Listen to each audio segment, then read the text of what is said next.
Мирзияев пытался обложить узбекских гастарбайтеров налогом. Таджикистан. Введут ли лимит на подачу электричества? Москва наращивает военно-политическое влияние в Туркменистане.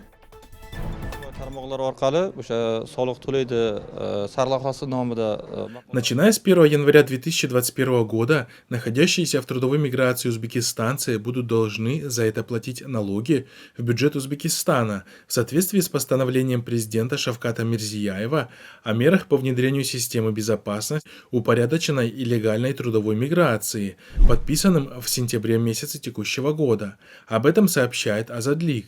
С 1 января 2021 года организованное трудоустройство за рубежом будет приравнено к видам деятельности, которыми могут заниматься самозанятые лица, и будет применяться порядок уплаты налогов и расчета пенсий для самозанятых, говорится в президентском постановлении. По данным Центрального банка Узбекистана, в период с января по октябрь 2020 года сумма денежных переводов из-за рубежа составила 4,3 миллиарда долларов США. Данные, предоставленные Российским Центробанком за первые два квартала 2020 года, указывают, что за первые 3 месяца текущего года из России в Узбекистан было отправлено 436 миллионов 700 тысяч долларов США. За второй квартал – 536 миллионов. Общая сумма за 6 месяцев этого года – 972 миллиона 700 тысяч долларов США. Отметим, что жители Узбекистана и всех остальных стран Центральной Азии вот уже на протяжении 3 десятилетий вынуждены выезжать на заработки в трудовую миграцию, причем в основном в Россию, где они подвергаются разнообразным унижениям и ущемлению со стороны местных жителей и чиновников.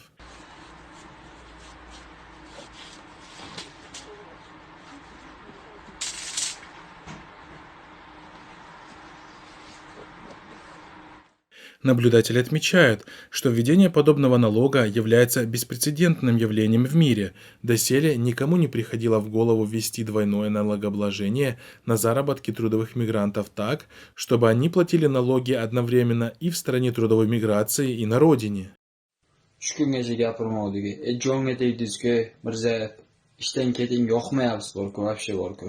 Примечательно, что узбекистанцы восприняли данную новость очень болезненно, вследствие чего в народе началась волна массового недовольства. Люди начали смело высказывать свое мнение в интернете, записывать видеообращения по поводу нововведений.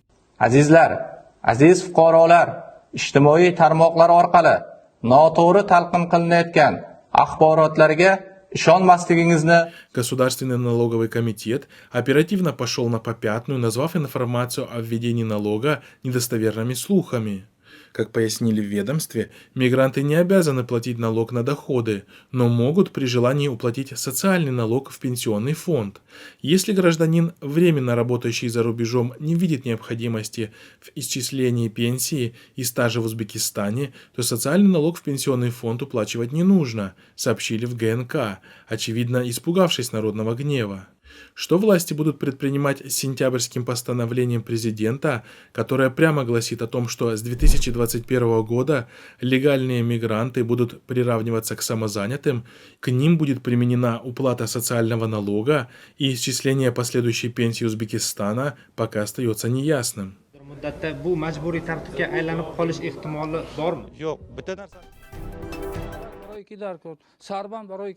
В таджикском сегменте соцсетей публикуется сообщение жителей некоторых регионов страны об отключении электричества с 8 часов утра и до 5 часов вечера. Глава энергохолдинга Нозирджон Юдгори рассказал «Спутник Таджикистан», что нехватка электроэнергии в некоторых частях страны не связана с лимитом, а обусловлена ремонтом Нурикской гидроэлектростанции. Сейчас вышел из строя второй агрегат. Если мы не отремонтируем его сегодня, то у нас будет тяжелая зима. Мы перестали экспортировать электроэнергию, чтобы обеспечить людей светом, и набрали необходимый запас воды. В этой ситуации мы просим народ понять нас, прокомментировал отключение Нозирджон Юдгори. А радио Азади, ссылаясь на слова Нозирджона Юдгори, пишет, что в рамках подготовки к зимнему сезону на всем крупном энергетическом оборудовании, а также ЛЭП и подстанциях проводят профилактические ремонтные работы, которые продолжатся еще неделю. В настоящее время без электричества сидят жители большинства районов Хатлонской и Сагдийской областей, а также района республиканского подчинения. Ранее в июле таджикские власти сообщили, что в стране будет введен лимит на подачу электроэнергии населению.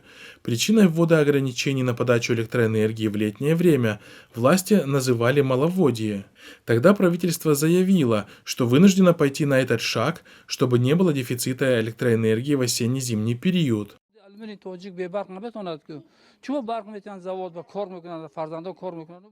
Напомним, что в Таджикистане на протяжении более 25 лет существовал лимит на подачу электроэнергии населению. Жители страны в осенне-зимний период выживали как могли.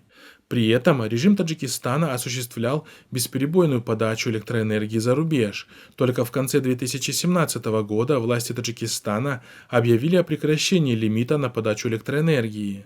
میوه اکور بیاد اگر می او خودش گویو یک چیروک دیده خورا دیگو همین. Но это не единственное направление сотрудничества.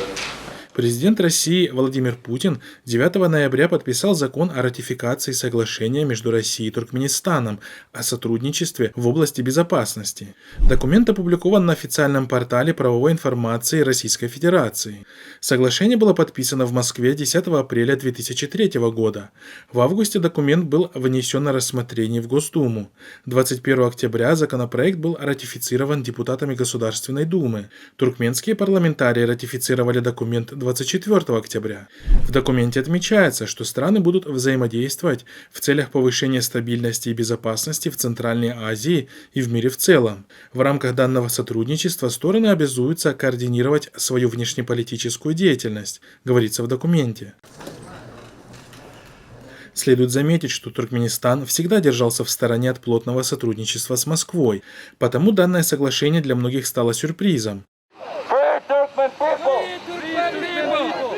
Эксперты не исключают, что именно растущее недовольство народа Туркменистана и вынудило режим Бердымухамедова обратиться к России за гарантиями безопасности, дабы получить силовую поддержку Кремля в случае народного восстания. Согласен с вашими оценками развития наших отношений.